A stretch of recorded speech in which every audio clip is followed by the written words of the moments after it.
नमस्कार. मी sports nutritionist दिव्या Sanglikar. So एक खूप कॉमनली विचारला जाणारा प्रश्न आहे की जेव्हा लिव्हर फंक्शन टेस्ट केली जाते तर त्यामध्ये एल-टी नावाचा एक पॅरामीटर असतो आणि तो वाढलेला असेल तर त्याचा अर्थ काय? तुम्हीसुद्धा तुमची लिव्हर फंक्शन टेस्ट करत असाल तर एल-टी म्हणजे एक एन्झाईम असतं जे आपल्या लिव्हरमध्ये सिक्रीट केलं जातं किंवा बनवलं जातं, राईट?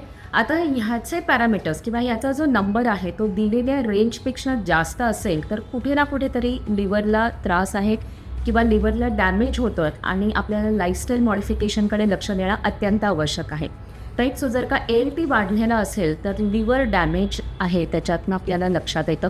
पण हे अजून वाढून पुढे काही त्रास होणार किंवा लिव्हर सिरोसिस किंवा असे लोकं जे नेहमी ड्रिंक्स करतात किंवा स्ट्रेस खूप जास्त आहे, इन्शुलिन रेझिस्टन्स आहेत, अशा लोकांनी एल-टी जे आहे ते लिमिटमध्ये कंट्रोलमध्ये ठेवणं अत्यंत आवश्यक आहे.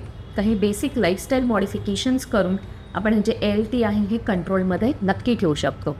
सो तुम्ही तुमचे लिव्हर फंक्शन टेस्ट लास्ट कधी केले होते? खालती कमेंटमध्ये नक्की लिहा आणि त्याच्यामध्ये एल-टी हा पॅरामीटर लिमिटमध्ये आहे की नाही हे सुद्धा नमूद करा. धन्यवाद.